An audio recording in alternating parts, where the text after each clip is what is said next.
of mine, well, it's teaching me so many things, like how to love and how to lose and how to choose.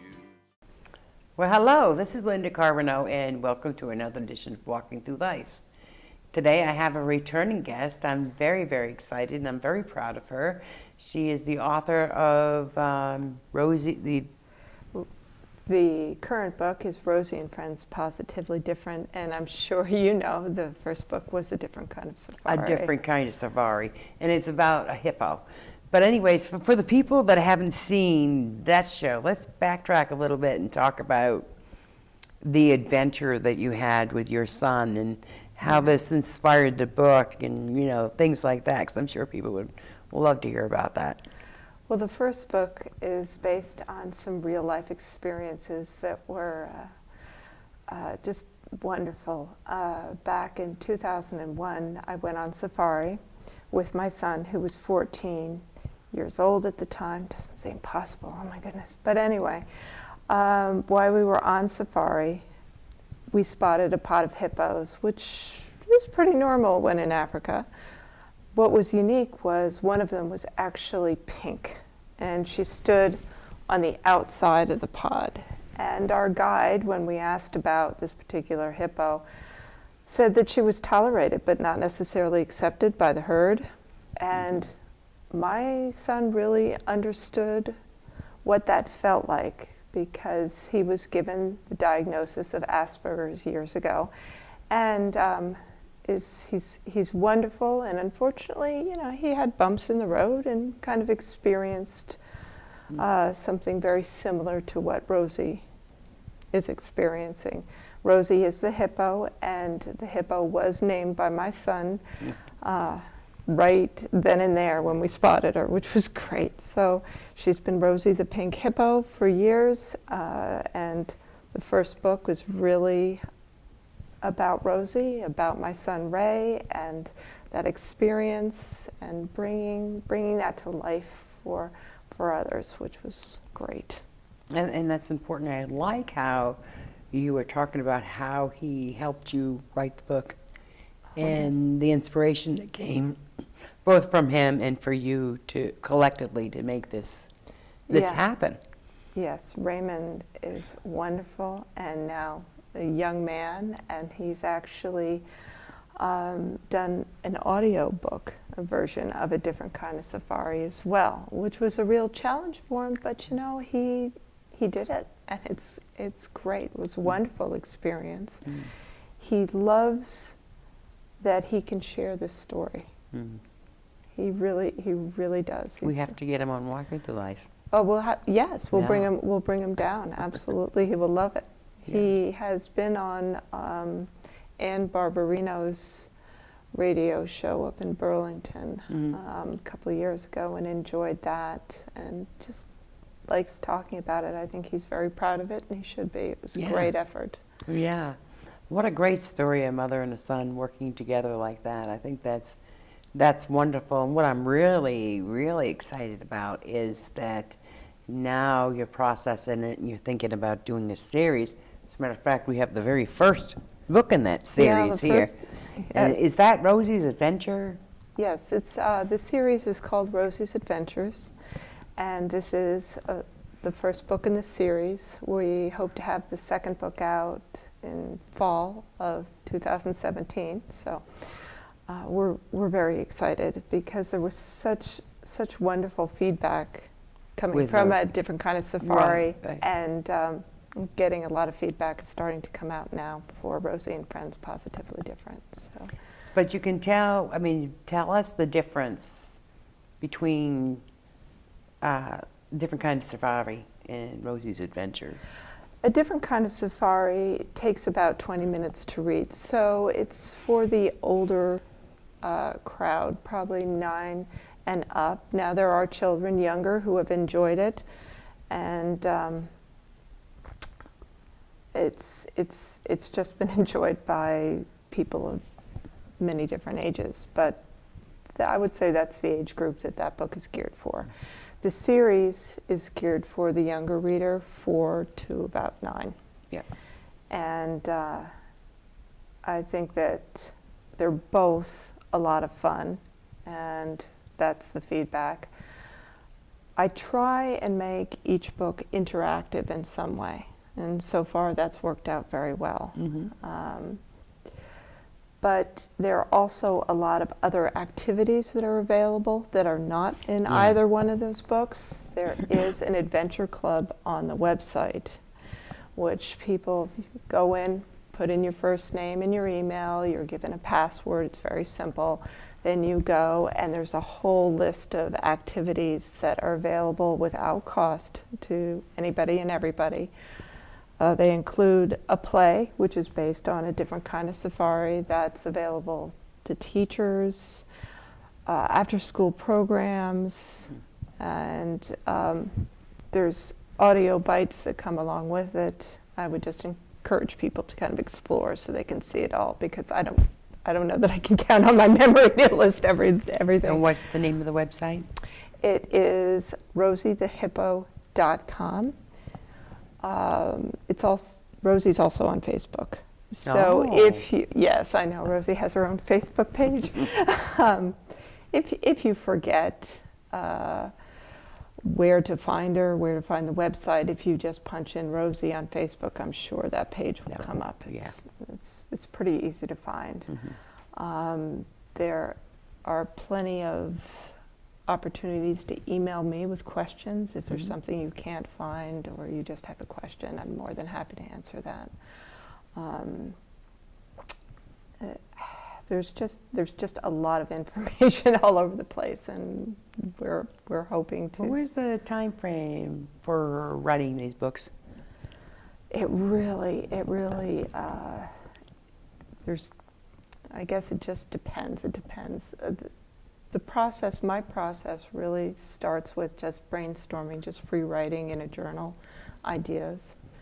And then once I get an idea, then it usually flows fairly quickly for a while, but then suddenly it'll stop. So the book I'm writing now, I've probably been working on it for about 3 months. And that's starting with just ideas. Since I've had the idea, it's maybe been a month. But I want to make sure it's the best that I can do, and that it's something that would be enjoyable. I don't want to write and preach to kids. I want this to be kind of fun and enjoyable and interactive.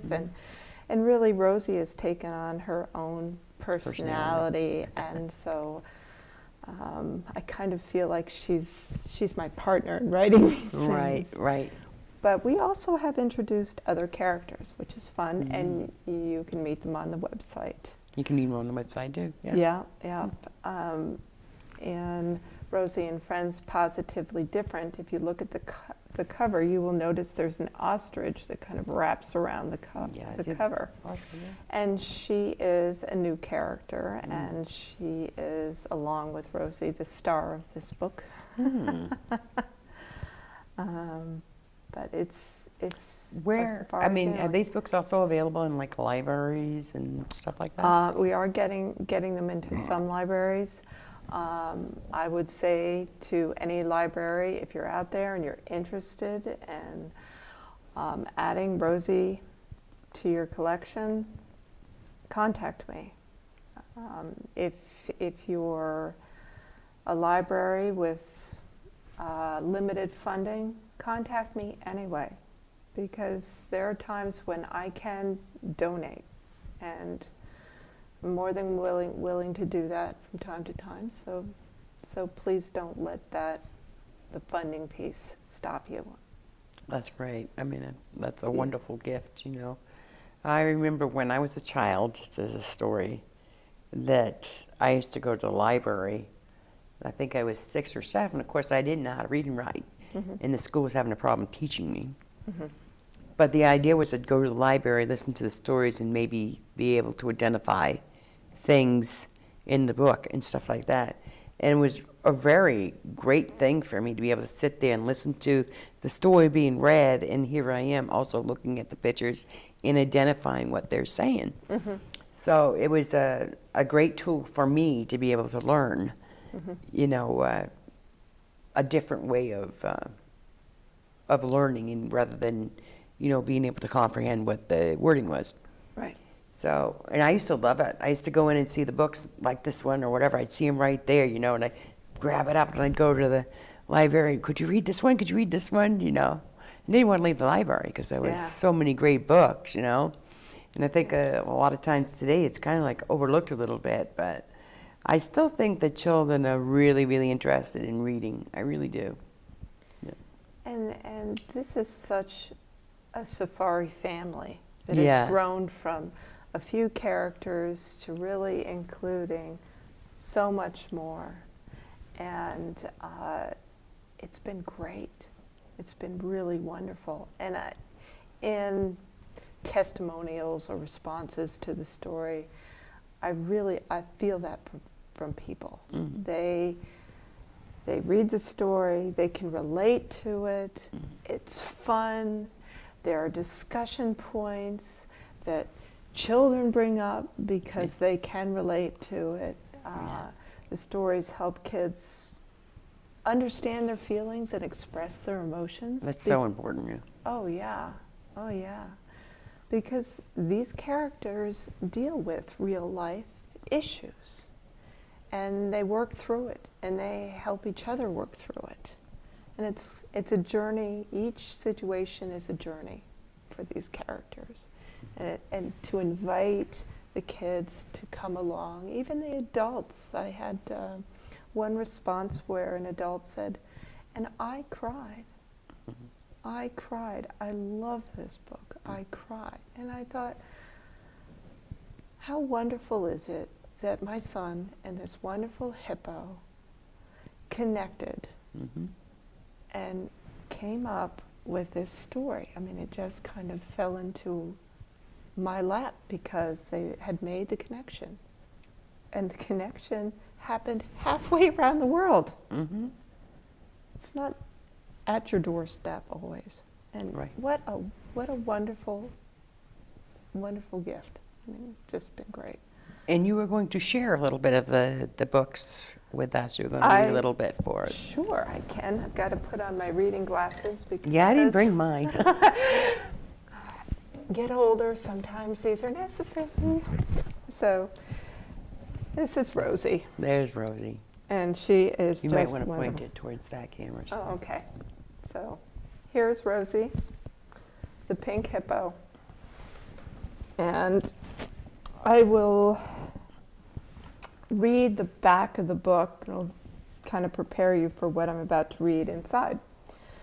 So on the back it says, Rosie and friends help children to understand that their uniqueness is not a weakness.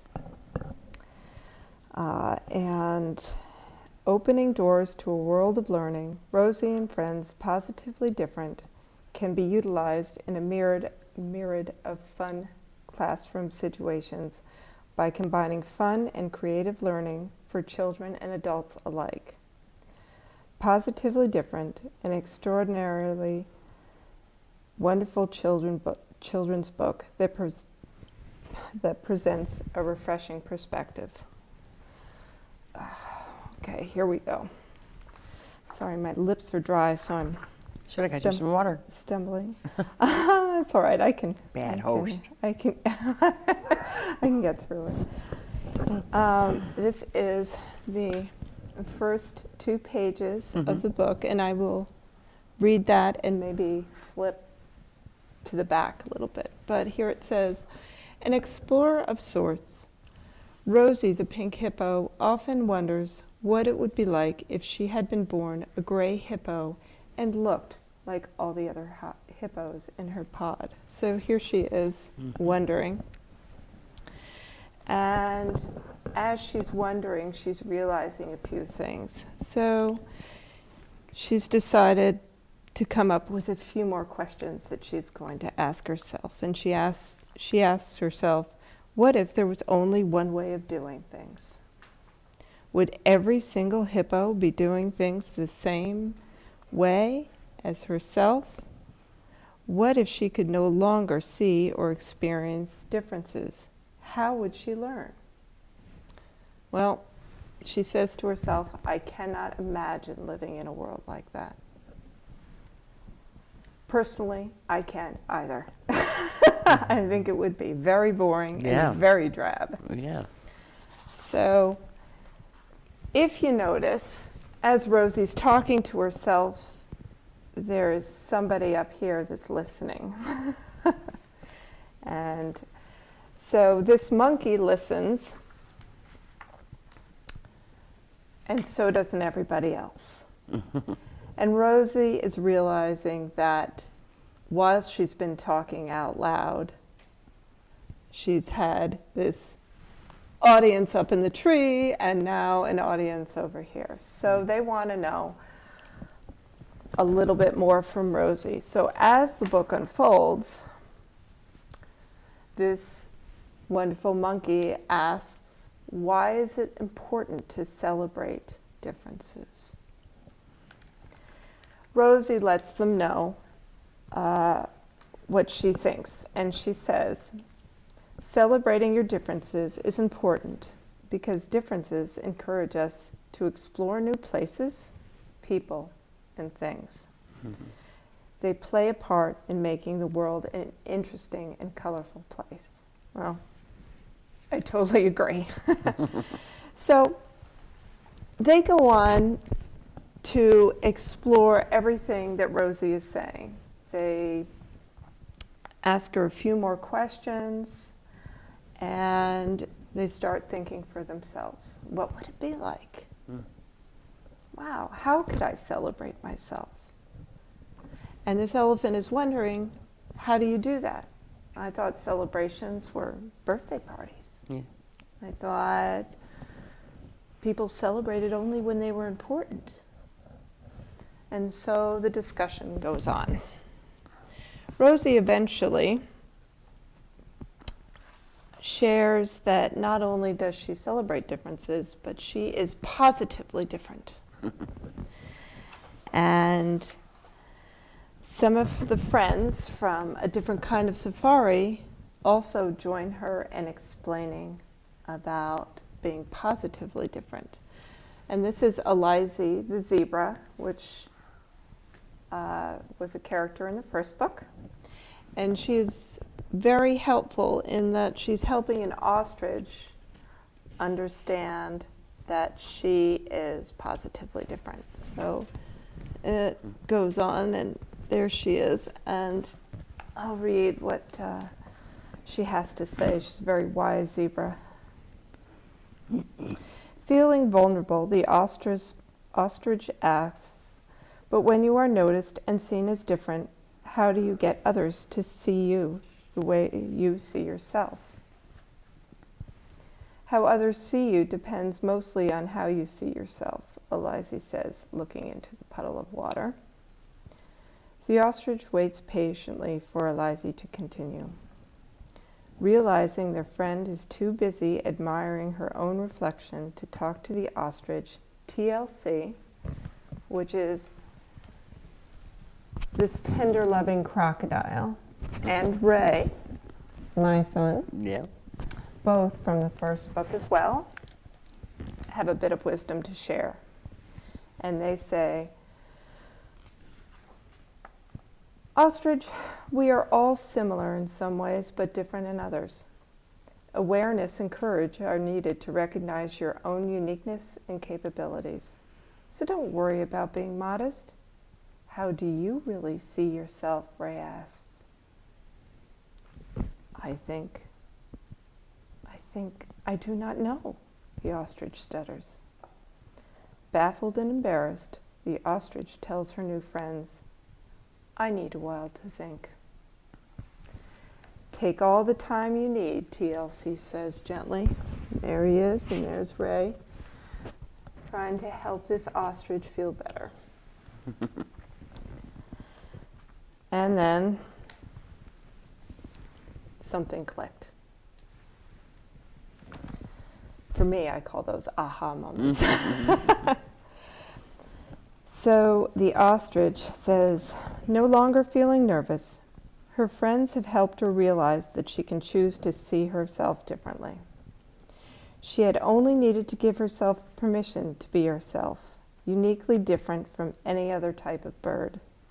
Olivia the ostrich now sees herself as an exotic bird that is positively different. Mm-hmm. She's standing a lot taller there, isn't she? Yeah. And they all end up together having this wonderful discussion and having fun, and they're all feeling great about who they are, and they're enjoying their new friendships. It's just a wonderful ending. But when you get to the back, as I said in the beginning, these books are interactive. I try to make them interactive. The one thing I didn't want to do was to tell people how they should feel. Mm-hmm. The characters really helped me put together something that I think they feel good about and I feel good about, and that is just showing the reader why they feel not different, but positively different. Right. And so on these 2 pages, you'll see it says, positively different I am, and that is Rosie speaking to the reader. Unusual, because I'm different in a way that is interesting or unexpected. Well, she certainly is. I mean, a pink hippo, most people think they're great. Exotic, because I am different from what is ordinary. Well, not only is she a pink hippo, but she's a talking pink hippo, so I would say that's a little different. Yeah. And colorful. Well, pink, yes, she is. And it's because of her one-of-a-kind uniqueness. And then Eliza, who was in the first book, A Different Kind of Safari, TLC and Ray, along with their new friend Olivia, talk about how they are positively different and why they see themselves as positively different. So unusual, different in a way that is interesting and unexpected. Well, she's purple and white striped, and she talks. I'd say that covers it. Exotic, well, ostriches, they're exotic just by themselves, but again, you have this very unique ostrich. And then, of course, colorful, well, certainly, both Ray and TLC. How many crocodiles carry around a kindness book? Yeah. And of course, Ray is colorful, and he is fabulous. And he's my son, so maybe I'm a little biased, but I don't think so. I think he's just fabulous. I bet he's having great fun on the Avengers. Oh, he does. And then in the back is Rosie's song, which everybody can turn into their own. This guides you in helping you write about yourself. You choose to share what you want to share. It could be about you. It could be about, a classroom.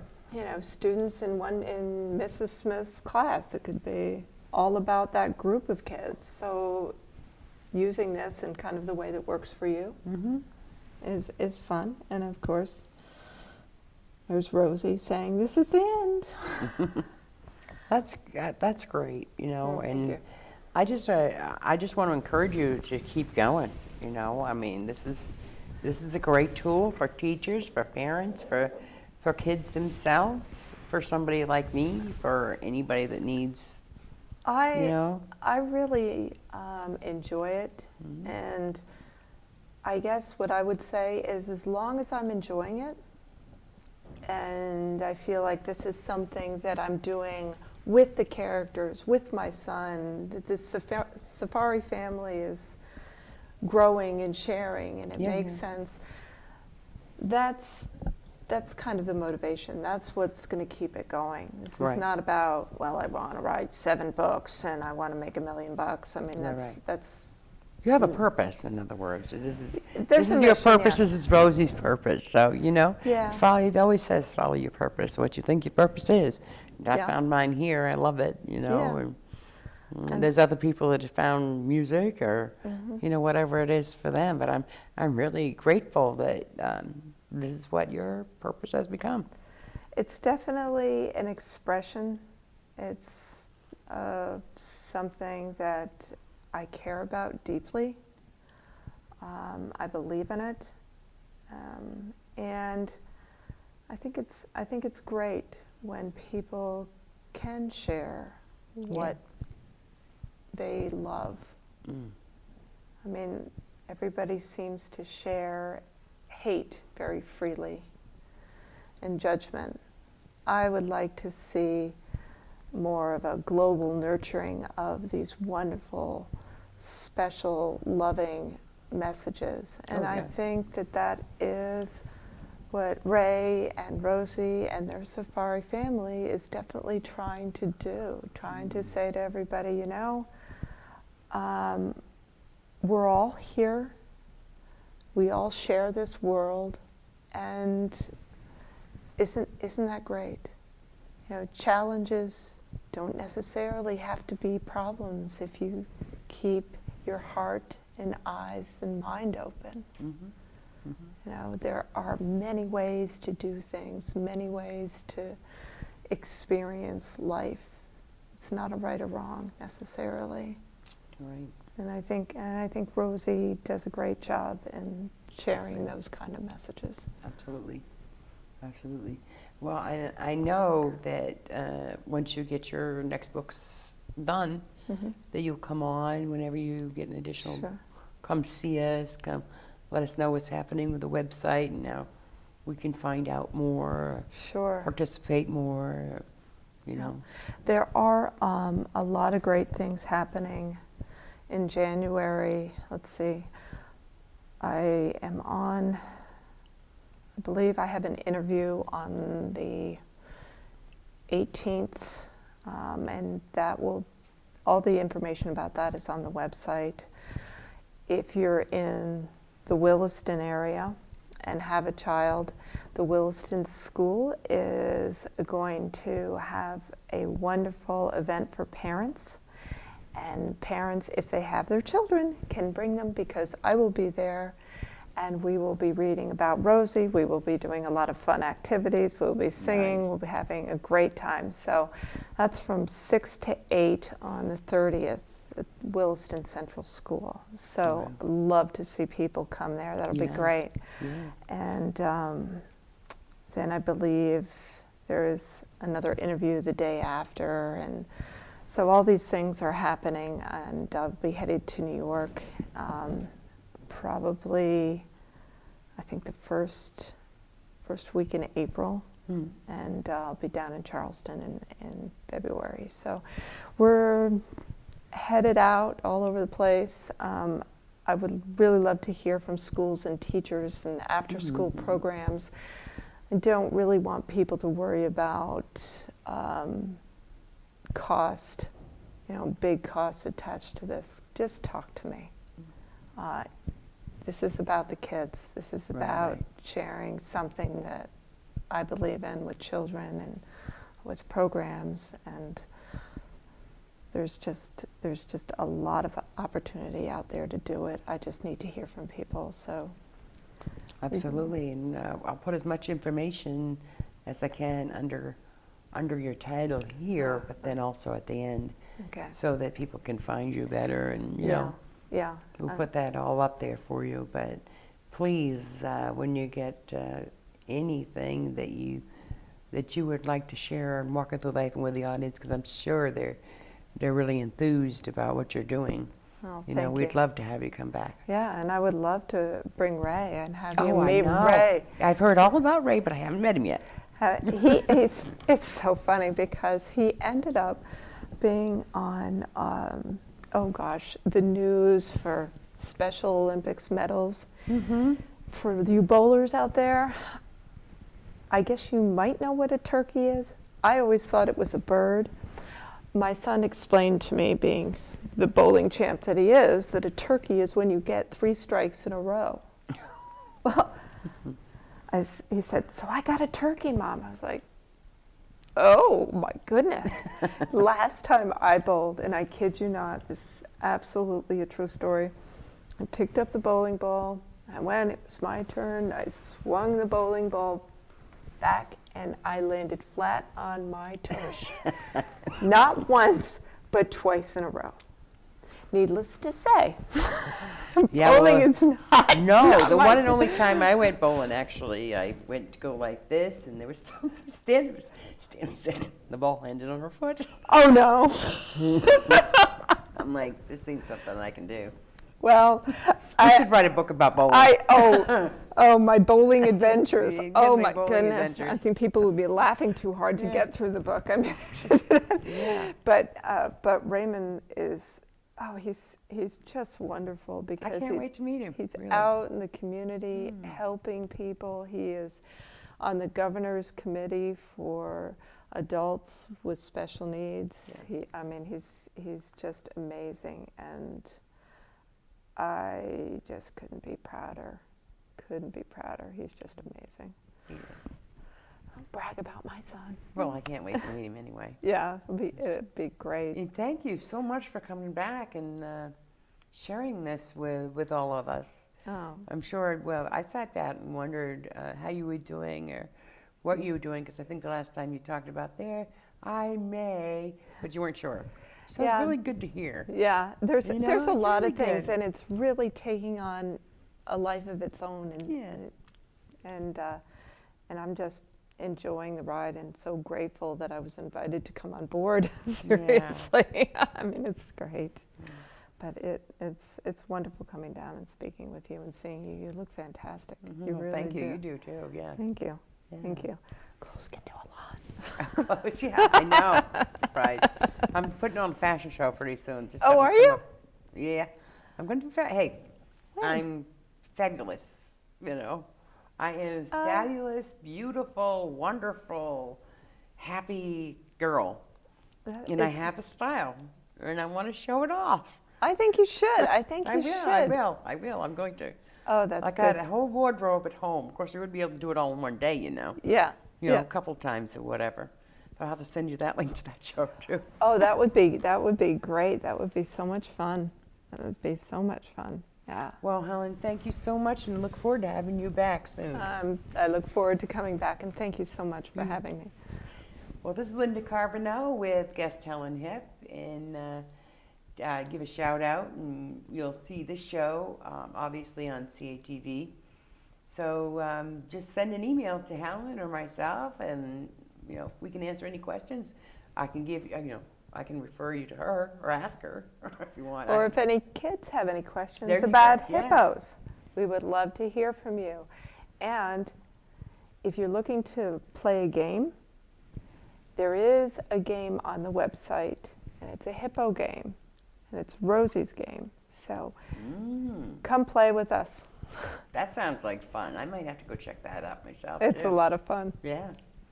So anyway, this is Linda Carbonell saying goodbye for Walking Through Life today. We'll see you next time. Bye-bye.